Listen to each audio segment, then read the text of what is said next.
तो welcome guys, ये है डे 44। और आज सुबह हम लेट उठे थे क्योंकि आज हमारा ट्राइसेप का वर्कआउट है। और इसीलिए हमें कोई जल्दबाजी नहीं थी, इसलिए आराम से थोड़ा नींद पूरी कर रहे थे। क्योंकि हमें टाइमिंग बहुत कम मिलता है सोने का, ये मान लो शायद 4 से 5 घंटे बस, मैक्सिमम 5.5।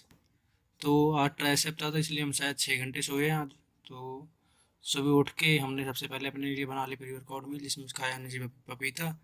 क्योंकि गाइस देखो, आज था मंगलवार और आज के दिन हम ये सब कुछ खा नहीं सकते थे कि अंडे अंडे खा लें। तो हमने सिर्फ पपीते से काम चलाया। उसके बाद आ जाते हैं हम जिम में।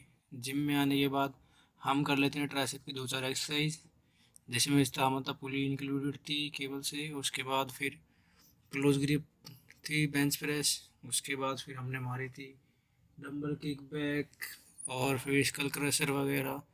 तो हमने 2-4 एक्सरसाइज ट्राइसेप की करी थी, जैसा कि आप वीडियो में देख सकते हैं। ये एक्सरसाइज थोड़ी ज़्यादा हैवी लगती है, उसमें 5 किलो भी बहुत ज़्यादा भारी लगता है, लेकिन उसमें स्ट्रेच पूरा मिलता है, इसलिए थोड़ा अच्छा फील होता है। एंड पंप भी बहुत अच्छा मिल जाता है। और क्योंकि आज हमारी कोहनी में दर्द हो रहा था स्कल क्रशर करते समय, इसलिए हमने केबल से करा। वरना हम ज़्यादातर स्कल क्रशर ही करते हैं। लेकिन गैस देखो, उसमें एट द एंड कभी ना कभी आपको हो सकता है कि आपके जॉइंट्स में पेन हो, इसलिए आप ये कर सकते हैं। इसमें कोई बुराई नहीं है कि या ना ही कोई आपकी इज्जत करने वाली है कि आप केबल से कर रहे हो। क्योंकि सेफ्टी बहुत ज़्यादा ज़रूरी है अभी के लिए भी और आगे फ्यूचर के लिए भी। तो एक्सरसाइज ख़त्म करने के बाद हम चले जाते हैं घर पे। घर पे आने के बाद हम हो जाते हैं नहा धो के तैयार, क्योंकि हमें ऑफिस भी टाइम से पहुंचना है। तो हम हो गए थे तैयार ऑफिस आने के लिए, लेकिन उससे पहले हम खा लेते हैं अपनी पोस्ट वर्कआउट मील, जिसमें हमने पहले ओट्स खाए थे लेकिन उसकी वीडियो बना नहीं पाए। फिर उसके बाद हमने राजमा चावल खाए थे, तो उसकी वीडियो बना ली हमने। तो कोई बात नहीं, ऐसा होता रहता है, कभी कभार भूल जाते हो आप। उसके बाद हम चले जाते हैं तैयार होके ऑफिस। ऑफिस में आज काम तो ज़्यादा नहीं था, और लेकिन हम पता नहीं क्या हो रहा है आजकल, दोबारा लेट होने लग गए हम। पता नहीं ऐसा क्या ही चल रहा है कि हम लेट हो जाते हैं। मेरे को भी नहीं पता क्या है इसके पीछे, कौन सी हमारी काली दिशा चल रही है, शनि मंगल आ रही है, मेरे को समझ नहीं आता यार।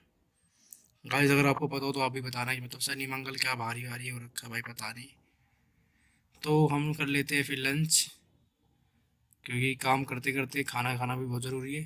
तो लंच करते हैं हम सारे एक साथ बैठ के, क्योंकि हम खाना शेयर करते हैं, लेकिन मैं नहीं करता क्योंकि मेरी डाइट फिक्स है। ना ही लोगों को अब खाने में इंटरेस्ट आता है, क्योंकि मैं एक ही डाइट लेके जाता हूँ हमेशा। तो वो बोलते हैं क्या खाएं, वही लाया हुआ वही खाएं, कितनी बार खाएं, तो वो मुझे शेयर ही नहीं करते। और मैं उनसे लेता नहीं हूँ, क्योंकि मेरे को अपनी डाइट नहीं तोड़नी है, जस्ट फॉर टेस्ट। सो दोबारा हम लग जाते हैं काम पे। काम करते करते हमें थोड़ा आलस आने लगता है, जैसा कि आप आँखों में देख सकते हो कि थोड़ा आलस है, क्योंकि नींद पूरी नहीं हुई थी। हालांकि आज के टाइम में 5-6 घंटा सोना ठीक है, लेकिन कोई बात नहीं। तो ऑफिस से आने के बाद हम चले जाते हैं डाइट जिम में, कि विकास भाई डेड लिफ्ट मार रहे थे, उन्हें समझ नहीं आ रहा था कैसे मारनी है। ये देख सकते हो आप कितनी चर्बी भर रखी है इसने, लेकिन कोई बात नहीं। फिर आ जाते हैं हम घर पे। घर पे बनाने के बाद हम बना लेते हैं अपनी डाइट, क्योंकि आज हम चिकन नहीं खा सकते नाइट में, इसलिए हम खा लेते हैं सोया चंक्स, जिसमें प्रोटीन होता है। और बाकी कैलोरीज और कार्ब्स भी थोड़े हैं, लेकिन गाइस प्रोटीन ज़्यादा ज़रूरी है। हम तो हम अच्छी चीज़ देखेंगे बुरी चीज़ नहीं देखेंगे, प्रोटीन को देखो आप। तो डिनर में ये खा लेते हैं हम 2 रोटी के साथ, और उसके बाद हम सो जाएंगे गाइस। और गाइस मिलते हैं अब अगले ब्लॉग में, जब तक के लिए बाय बाय।